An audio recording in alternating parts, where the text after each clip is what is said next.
on citation management with Zotero, and the session is being recorded now. And later on, I'll show you where to find this recording later on. Okay, so as Crystal had said, I'm Jennifer Rempel. I'm the Information Literacy and Resource Access Librarian here at AU Library. So today we are going to talk about citation management tools, specifically Zotero.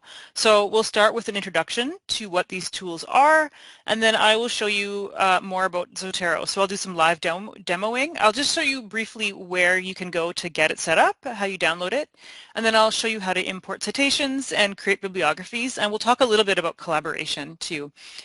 We will have some time at the end for questions. As Crystal said, if you have questions, you can raise your hand and ask them. When I'm doing live sharing, it's a little bit hard to see the chat, so that will be useful as well. So we'll get started. Before we do that, has anybody used a citation management tool before? Have you maybe perhaps used Zotero or Mendeley? Yes, some people have. Okay. Okay, great. Yeah, so this is kind of for beginners, but it's for people who need a refresher as well, so it should hopefully be useful for everybody. Okay, so I'm going to share my screen. I'll stop sharing my presentation now. So hopefully everyone can see the screen here. We should be on the library homepage. So what I will show you first is where you can find one of our citation management guides. So if you are on the library homepage, again, that's athabascau.ca/library, and there's a link from the homepage, from the Athabasca page as well. If you go to Get Library Support and click on Evaluating and Citing Information, this is where you're going to go to find a lot of our guides. So if you click on this link here, it will take you directly to our page where we have more libguides for you to use. So if you click on Citing Your Sources, you can see that AU Library has a guide to citation style, so APA, Chicago, etc. And we also have a citation management guide. So this is where we'll go to find more information about Zotero and Mendeley. So first of all, what are citation management tools? So what they basically are is software that allows you to capture citation information for a variety of resources like journals, books, and websites. And these tools work by organizing your references into collections that you can sort, search, and annotate. So it's a really easy way to keep your research materials together. They typically allow you to create bibliographies for your assignments as well. And you can use them to collaborate with colleagues, share articles and other items, and create professional profiles. So Mendeley and Zotero are quite similar. And again, there's more information available here if you want to read this later. A question we often get is, which one should I use? So Mendeley and Zotero are quite similar, as is Endnote. So some of our earlier sessions on this topic did cover both Mendeley and Zotero, but it was a bit unwieldy, kind of too long, and students tend to prefer Zotero anyway, and Mendeley recently removed a lot of their collaboration features, so it's easier to use. You can use Endnote if you like, but Endnote typically works better if you pay for the subscription, whereas Zotero and Mendeley are free. You can pay for extra features such as extra storage, but for the most part, Zotero and Mendeley are free. One thing to note is the library doesn't control access to Zotero and Mendeley. This session is more to let you know about how these tools work and how you can find them on your own. We can't do things like troubleshooting, but Zotero has a really good sort of user group that you can go to for questions if you have technical problems. So that's useful to know. So what I will show you is Zotero specifically. So you can go to these tools here. You can see, again, more information here. And you can find out where to download them as well. So if you the best way to do it, the easiest is to go to Zotero.org. If you just Google Zotero, you can find it. So here you can download it. And depending on your device, your browser, and your preferences, there are a couple of installation options. It is better for you to use both a standalone app and a browser extension. So there is a desktop app that you can download, and it will kind of look like this once you have some citations in there. But you can use a web app as well. So what you want to do when you download it, it will detect the browser you're using, and then you want to install the tool itself, so the library, and then if you install a connector, you can also pull in citations from websites as well, which I'll demonstrate. So essentially, you can log it, you can go to Zotero, download whatever you need, and then make sure you're using the browser that you preferentially use, that you use most often. But once you get everything installed, then you can get started. I'm going to demonstrate Zotero with Windows and Chrome. Works pretty similar in other devices as well, and with other browsers. Do be aware, though, that you have to use the latest version of Safari. If you're a Mac user and you use Safari, you can't install connectors. They don't have any right now for Safari, but you can use the tool for Safari as well. So just be aware of that. It tends to be easiest with Microsoft products, but it works with Macs as well. Okay, if you want to, what you're going to want to have to do as well is once you get set up, you want to create an account as well. So you'll be asked to log in and include information about yourself, just pretty basic stuff, email address, what you're studying, that kind of thing.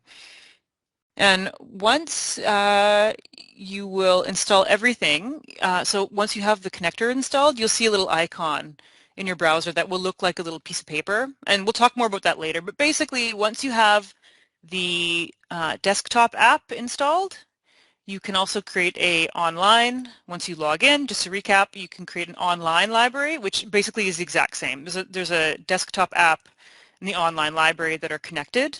And you can also download the connectors to pull in citations from websites. And once that's all set up, it's pretty easy to get started. So what I'm going to show you, I'm going to demonstrate mostly in the desktop app, just because it's a little bit easier to use. So I'll show you this. The first thing you're going to want to do is create collections. So it's pretty easy to get started. This right now, I've already imported a few citations just as an example, but once you get going, you're going to want to create separate collections for separate assignments.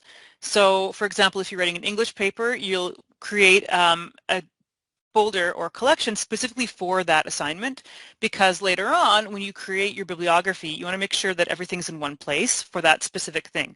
So essentially, to do that, it's quite easy. There are a couple ways to do it to create a new collection. I've created one here just as an example, but to create a new one, if you go to File, New Collection, you can type it in. So for example, I'm maybe writing a history paper, so I can put in History 300, if that's a course, I'm not sure. There you go. Put in a new collection, click OK, and there you are. You have a brand new collection that's empty. And the one I've already started, I've imported some citations already. So you have a couple of things here. You'll have a collection for, again, recommended for each separate assignment you're doing. And you'll have your complete unfiled items as well. So this is everything you import. Once you import things, they'll go into your main kind of everything pile, and then you sort them by dragging and dropping them into specific collections. So that's basically how that works. It'll be more clear once I actually start demoing how to import things. So you basically just want to make sure that you have appropriate folders for separate topics. Okay, so we'll do some examples of importing citations. So of course, when you do that, you need a source. So when you're doing your research, of course, we recommend that you start at the library.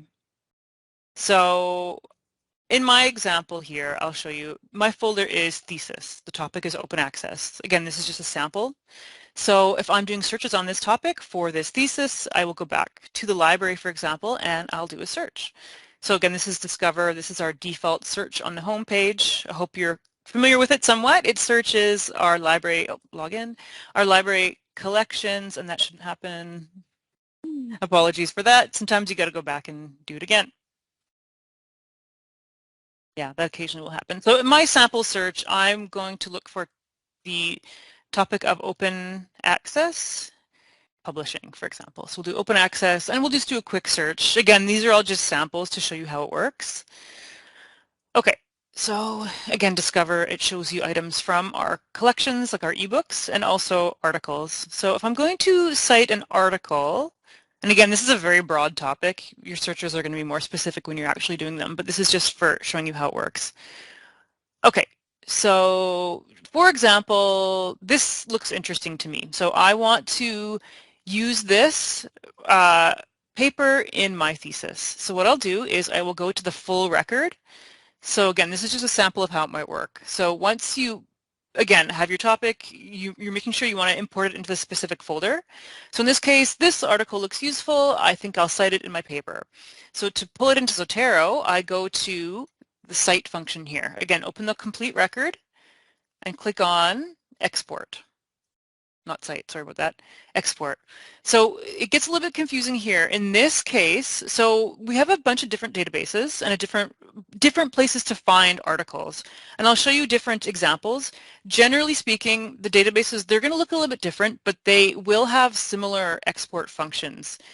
The thing to remember is they won't always name Zotero specifically, but if they don't, you use RIS format. In this case, it's a lot easier, so they say Zotero. Okay, so I want to save a citation to Zotero. So I make sure that radio button's selected, and I click Save. And then what you'll see is you will have a pop-up asking you if it's okay. So you click OK. You can say Always Allow, just to save a little bit of time if you choose. So click OK. And it'll save to the folder that I was currently in. And so once I go back to my Zotero desktop app, you can see the citation has been pulled in. So it's really useful. It's saved a lot of time. You can see here on the right-hand side, the way it works generally is you have on the left, you have your libraries. In the middle is the contents of each collection or each library. And then on the right-hand side, if you click on one of these articles here, you can see more information about it. So that's basically how it works. It pulls everything in based on the information that it's getting from the database. So that's how you pull them in from Discover. I also want to show you our ProQuest databases as well. So I'm just going to copy and paste. I'm going to do the same search there. So if we go back to the library, we have a bunch of different databases. Discover searches most, but not all of them. So if you go to Find Resources, you can see our other database collections. This is a little bit outside of citation management tools, but it is useful. So our ProQuest collection, we'll look at ProQuest Global. So ProQuest databases and articles are usually not always included in Discover. Usually they're not. So you want to do ProQuest searches as well if you're doing comprehensive research. These collections look different than Discover, so you want to make sure that you know how to use them as well. So just as an example, we will do our open access search again, just to pull up an article to pull in. So in this case, let's go with, okay, here's a journal article. Let's just say I want to use this one in my paper. So again, click on the title to open the full record. And in this case, again, you want to click on, this is where it's a little bit different. ProQuest doesn't always make it obvious where to export things. So here you want to click on all options. And that's where you'll see exports. So you got to kind of look at this very, very carefully because it's kind of confusing at first. Save and export options. Oh, what do I do? Well, if you go down to citation export, again, you will see RIS. It's a little bit confusing because Zotero is not mentioned by name, but always default to RIS. So when you see that, you know, Citavi, Mendeley, etc., that'll work. So once you find the RIS button, click on that. And again, same thing, it will ask you, how do you want it pulled in? Yep, output with RIS, perfect, and then click continue. And the same thing will happen then. It'll download, you should get a pop-up window, and the citation will be brought into your collections. In this case, you open a pop-up, and it asks you to import, yes. So in this case, it hasn't gone directly to my thesis folder. You gotta move them around sometimes, so in this case, you just drag and drop. There you go. So when you open that, you will now see, or you should now see, making open access work. Now, oh, sorry, and then you have to drag and drop the citation into that folder. So now you can see we have our ProQuest citation and our Discover citation all pulled in to my collection. So that's just sort of the basics of how you can do it in different collections. One thing I do want to show you is also with these citation management tools, be very aware that all of this data is computer generated. They're pulling it directly from the database. So if there's an error here or there's mistakes, which you will sometimes see, you want to make sure you fix those. So in this case, I want to show you this example here. This is a really useful article for me, and I want to cite it in APA. One thing to be aware of is they don't always include all of the relevant information. Here it looks pretty good. They have the title, they have all the authors, they have the publication it was in, but they're missing the DOI. So I believe APA 7, the new version, does ask you to, and MLA I think does as well, they ask you to use the DOI. Not every document will include a DOI number. It's a digital object identifier. And this is just a universal identifier that makes articles easier to find. So in this case, the DOI is missing. So I want to add that to this citation here. So what I would do, the best way to do this, I'm going to go ahead and copy the title of the article. Now, if you need a DOI, the best way to find it is through a website called crossref.org. Hopefully that's easy to remember. Just crossref.org, and this is where you're going to go to find DOIs. So in this case, sometimes it'll default to search site. Click on search metadata and then copy and paste that title. And you see, oh, there it is. And in fact, the article does have a DOI. So again, DOIs aren't always included in the citation information you pull from a database. So what I can do here then is copy. So copy that. Copy link address, I go back to my Zotero desktop library and I see the DOI field and I can paste it there. And there you go. So next time I create a citation, the DOI will be included in that as well. So good to be aware of. You can edit these fields and sometimes you will have to. Sometimes page numbers are missing, that kind of thing. So it's good to be aware of. So again, that website to find a DOI is crossref.org.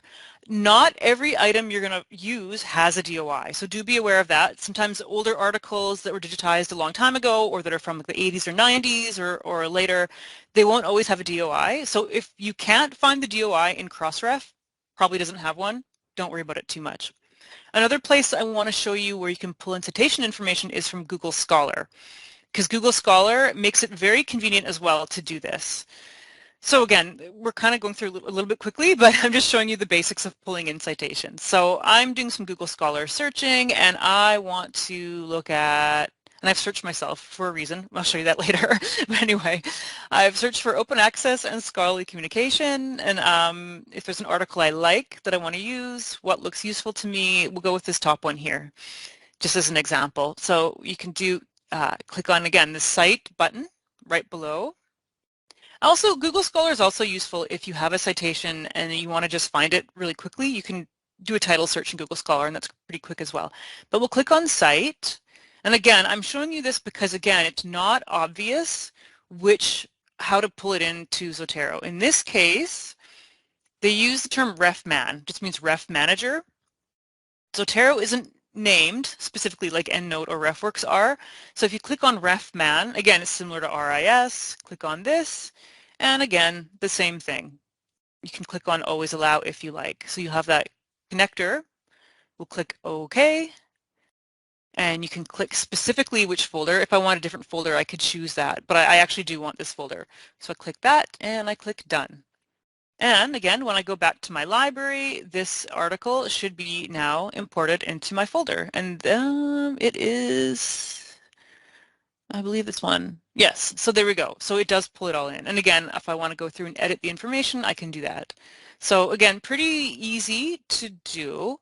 I also want to show you websites. Again, we're kind of rushing through a bit, but I just want to show you there are very different ways to pull it in. And then generally, if you click on Ref Manager or RIS, you will be able to pull the citation in. So going to a website, again, I've just pulled up an example here. For my thesis, I'm talking about open access. So I want to cite this website. I want to pull the information in from that. Again, pretty simple. If you have the Zotero connector installed, you remember that little piece of paper there that shows you have Zotero? It's pretty easy. You click on that, click on the piece of paper. Again, choose the folder you want if it's not the default one, which it is, because I'm in that folder in my library. Click on that, and it will create a snapshot as well. So I've picked thesis. Oh, sorry. Double checked and done. So again, if I go back to my library and my desktop app, I can see, okay, great, now the website's there. Perfect. So again, you can see the URL. I can go back to the website. And this is also why it's useful for websites as well. If you're looking at a ton of websites and you just want to click through and save them all and look at them later, it saves the URL. It also saves a snapshot. So websites can change, hopefully not very often. And if you're citing them, you want to be careful that you're using that it's consistent with the date you cited it on. So if you click on the right here, it always saves a snapshot. So basically it kind of works like the Wayback Machine. It keeps a snapshot of what the website looked like when you cited it. So if you click on View Snapshot, it'll open it up again for you. So this is what it looked like. It's saving it in my folder, in my collection, to preserve what it looked like when I cited it. So that can be a very useful function for you as well. So that's sort of how you pull in things from the web and from our different databases. Again, a lot of ways to access material. Occasionally, you might use a book from the library. Just to show you how to get here. So this is the AU Library Catalog. If you want to find books, again, this is a little bit off track, but just to show you where to find things. The library catalog, where we have our books, our print books and ebooks, is under the tab Additional Resources. So you can find this material in Discover, but if you know you want a book or ebook specifically and you want to know what we have, click on Additional Resources. And this is our actual catalog here. So you can do a keyword, subject, title search, etc. I've done a search already just to kind of pre-populate things. And I found this book, again, on my topic, open access, and I say I've borrowed this book from the library, they sent it to me in the mail, I have it, I want to cite it. Pretty easy. Again, you just go to the little connector icon there, and this time it looks like a book because it's sensing that it's a catalog. I don't know how it knows, but it knows. And you click on that little book icon, and again, it will save it to the appropriate folder. So when I go back again, this book should be available, and there it is. And you can see the book icon there. So again, it's pulling in citation information from the library catalog as well. And I do want to show you, in terms of books, a final thing as well. So sometimes you're using books that you've bought yourself or that you have borrowed from a friend or from a different library. You can really easily pull in citations from Amazon as well. So it doesn't even matter. Maybe you didn't, it doesn't matter if you bought the book on Amazon or if you just found it somewhere. So say I've borrowed this book from my friend and I want to cite it. I do a search for it in Amazon, and same thing. It senses that it's a book citation. Click on Save to Zotero, little icon there, and again, it'll save to the folder that I'm currently in. And when we go back, we will see this has been added as well. So you see we're building up a big list of resources here that we can use for our assignment later. A lot of useful things you can do also just to demonstrate things. You can double check the information ISBN, make sure it's accurate, page numbers, editions, all that stuff. Again, whenever you're pulling in automated citations, double check, always double check that they're accurate. And in this case too, what you can use Zotero for quite easily is adding notes. So, oh, this is a great article because. So this is useful because blank. And then you can make your own little notes if you want to save them. So it's pretty useful. So, and you know, indicates here that there is a note as well attached to that article. And there we are. So just a couple of things I want to show you. We have only a few minutes left, and so I'll just show you creating a bibliography. You will want to play around in Zotero a bit more to get used to it. Pretty basic things like you can remove duplicates, you can delete items. So I've decided, okay, Music Scholars doesn't quite work with what I want to delete this. I will remove it from my collection. So it'll come out of the collection, but it won't come out of your unfiled items. So I want to delete this completely, go to unfiled, and you can see it's still there. So to completely delete it, you have to go back and do it again. So move to trash. Pretty easy, and then once your trash is filled, click on empty trash. So those are pretty basic, straightforward things. I think in the last couple of minutes, what I will focus on is creating bibliographies, because this is what people really love Zotero for, and Mendeley as well. So once I have all of my citations together in a big list, I've gone through them, I've double-checked them, I've made sure that they're all accurate, all these things. You can quite easily create a bibliography. So you want to right-click. So again, and this is specifically why you want to keep your collections separate for each assignment you're doing. So I don't want to include history papers in my thesis, right? Citations for those. So everything you're citing in one single paper, you keep in the same folder. So in this case, I've done that. I want to create a bibliography. So I will highlight the folder and I will click on, I'll right-click it. and create bibliography from collection. So this is great. These tools have all kinds of citation management citation management styles or citation styles. Typically, you're going to be using APA, Chicago, or MLA, but they do have a variety. Like if you want to submit to the journal Nature, you can do that and use their style. You can also click on Manage Styles to get more. In this case, they have the basic ones here, so I will click on APA 7, which is what I want. An output mode, you want a bibliography, and save it as a rich text file. You can save it as HTML as well if you want a website, but it's better to do RTF, and then click OK.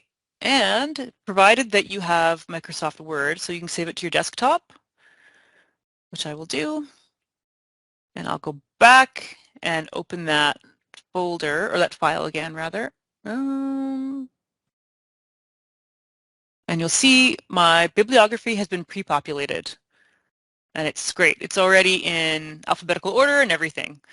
Again, though, watch for problems. In this case, this is wrong. Just you can immediately kind of see a few things here.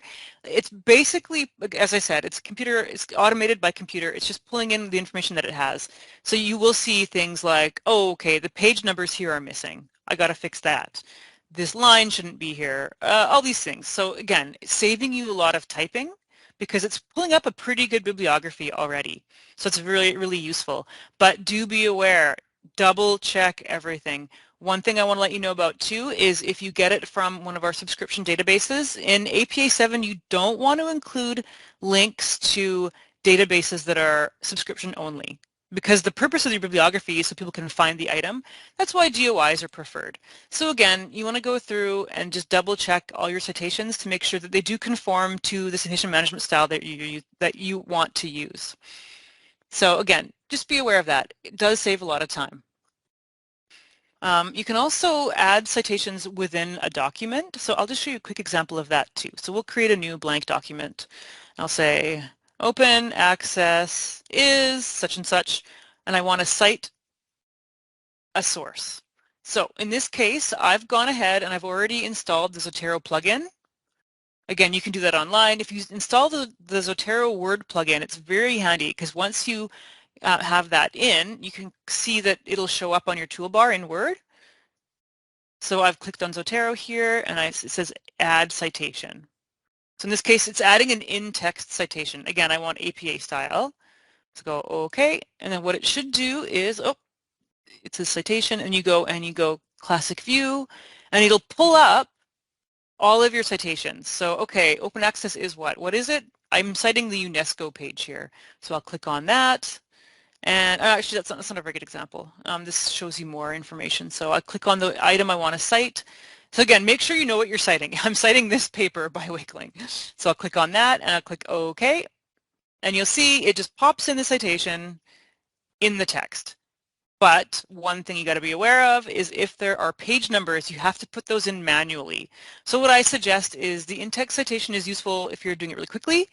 But again, it does require some manual input. So the section I cited was on page 3, so I have to include page 3 in here manually.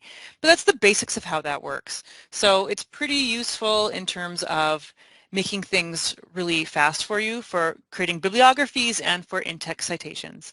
So that's a bit of a whirlwind tour of Zotero for now. Another thing I wanted to show you is profiles. So you can create profiles on your Zotero account as well, and you can use them to collaborate. So we're kind of getting low on time here, but I will really quickly show you that. So I will go back to sharing my screen. Oh, apologies. I'm going to share my PowerPoint.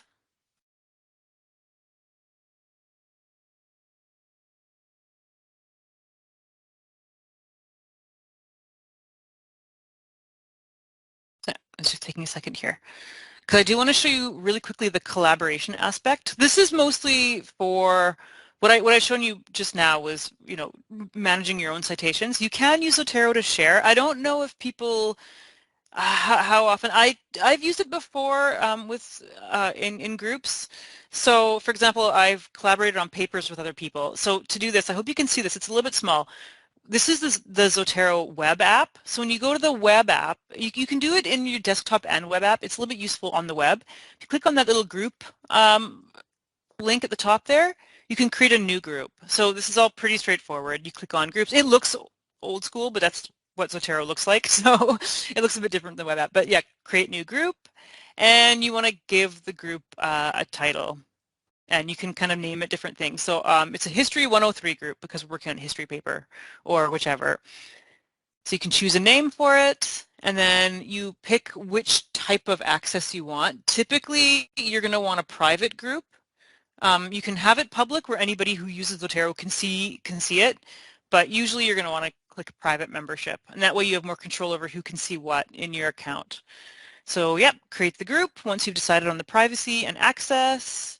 And here you can also decide some other settings. So, you know, is it private? You can change this later on if you want. Who can edit? So maybe only you want editing privileges, but you want other people to have access to the library. So you can pick different privileges. Again, this is the kind of thing you can look at a bit later and kind of determine on your own if you want to use this part of the tool.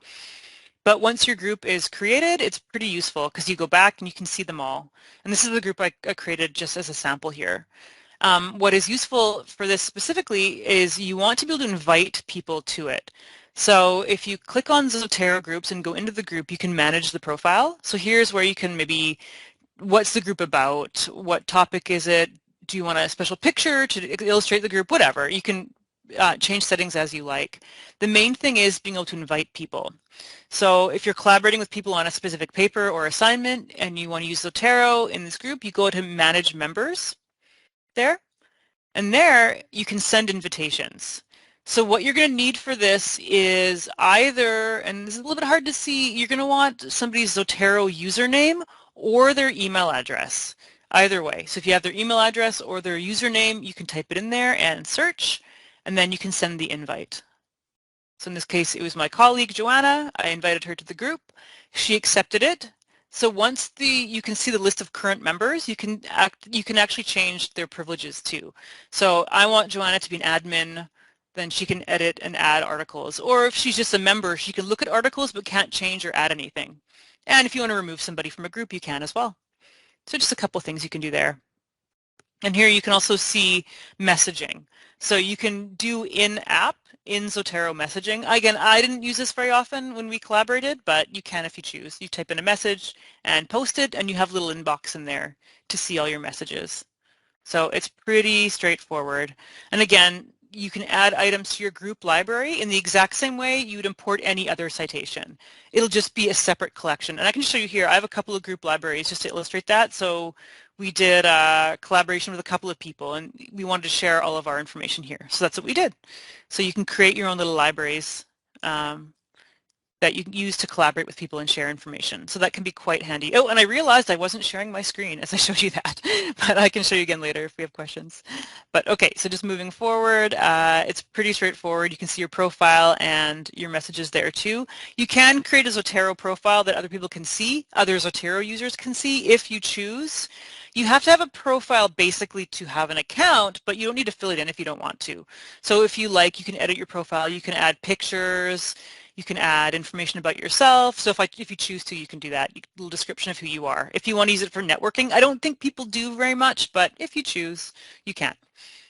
Okay, so just to wrap up, I wanted to show, I want to show you one more thing with screen sharing as well. If you happen to be somebody who has publications, or if you want to publish one day and want to have articles of your own, and this is actually useful too if you're collaborating, is you have this little publication section here. It's My Publications. This is more for faculty and maybe graduate students, but you can pull in articles that you've written yourself. And that's why I Googled myself. I'm not normally Googling myself, but I do have a Google Scholar profile, which you can create if you want to.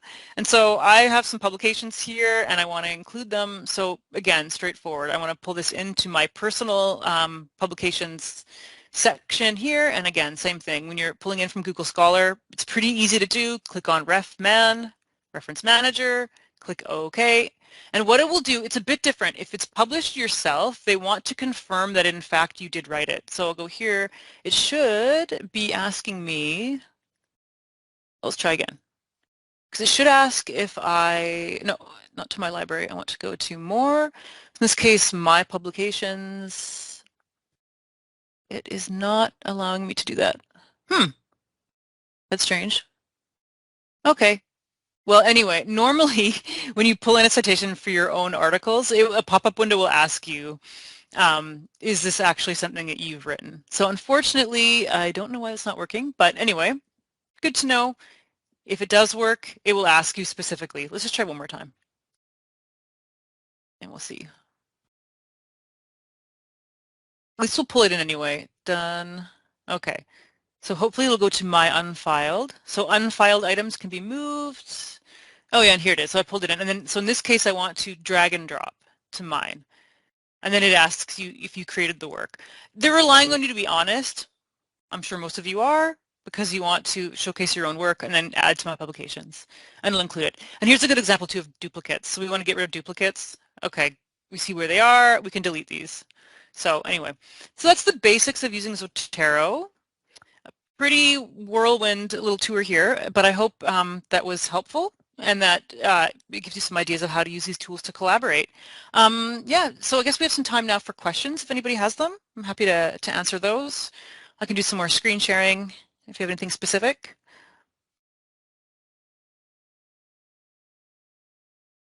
Nope, I see a question being typed.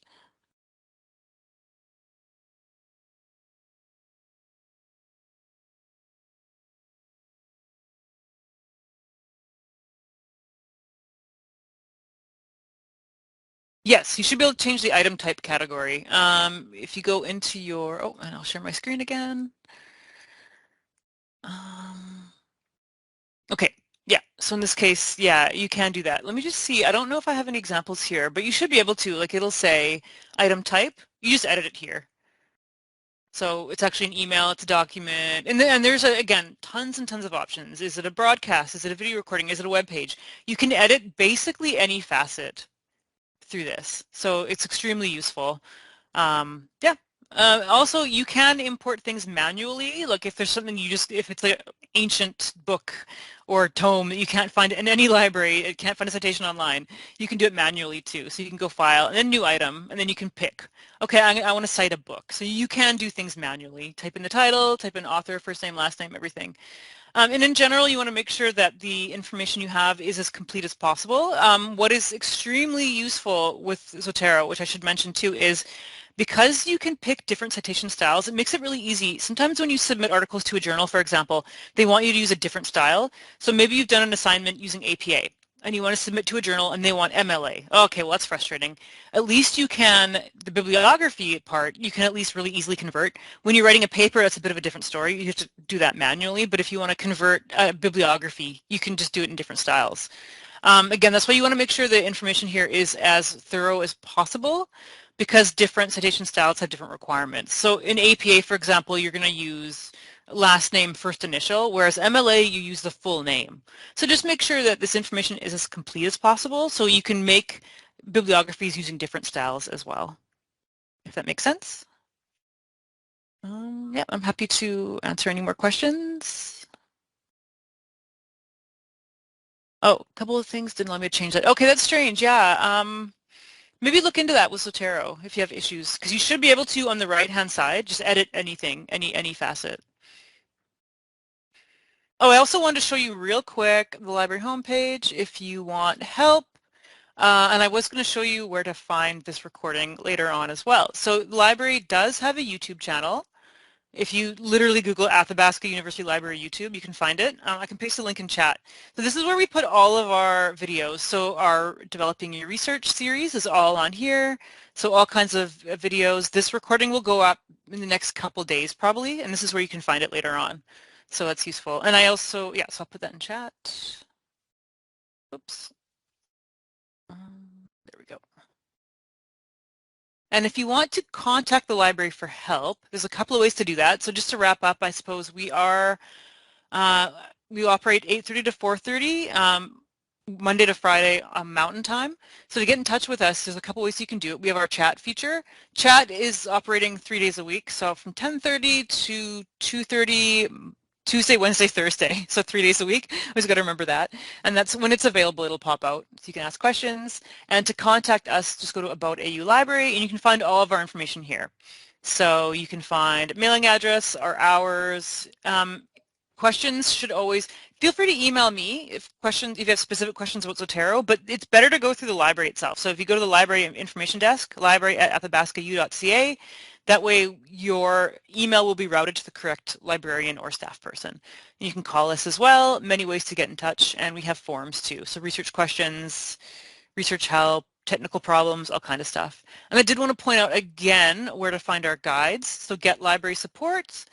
We have all kinds of guides here that are helpful. Planning your research, accessing services. Again, guides, tutorials, and webinars. All of our webinars are listed there, or rather, no, all of our tutorials are listed there, which you can find them, and some of them have webinars in the guides.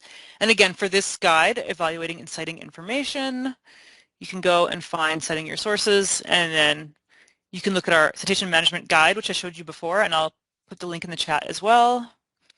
And then also, if you want to just double check the citation style, we have our guide to that as well. So if you want to cross-reference with APA or MLA, making sure that your citations are correct, you can do that here. So a couple ways to get guides. We link to online versions as well as print versions that you can order from the library. And I'll just really quickly post that. Our citation management tool guide. Does Zotero bombard you with advertisements? No, Zotero shouldn't. I've never seen an ad in Zotero. Yeah, Citation Machine, I'm sure it does. Yeah, I've seen Citation Machine before where you just copy and paste. Yes, they will bombard you with ads. Zotero doesn't, no. You can do a subscription plan with Zotero. I haven't looked into that recently. I find it's probably not worth the money. Zotero is free. I believe you can pay a minimal fee per month if you want extra storage, but you don't have to. And actually, another thing I should let you know about, just to be clear, very clear here, when you're pulling in citations, you are not pulling in the entire PDF, right? It's just a citation. If you want to include a PDF, what you actually have to do is save the PDF to your computer or your device, usually your computer, and then you're going to link it. And we were in a bit of a rush, so I didn't show you that, but maybe I'll just really quickly demo. I'll share my screen again. And sorry, we're kind of going over time. If you don't, I don't mind staying for a bit longer if you have questions, but okay, we'll share my screen again. And I'll just show you that real quick. So, okay, let's download the PDF here. Making open access work. So what you want to do again, you want to save the PDF somewhere where you can easily find it. So in this case, I'll really quickly just put it on my desktop. Because again, that's the confusing thing. It can be confusing. It does not save PDFs. It will save a link to the PDF in the database, but it won't save it itself. So we'll just go desktop real quick and we'll save it there. Yep, that's fine. Oh, save.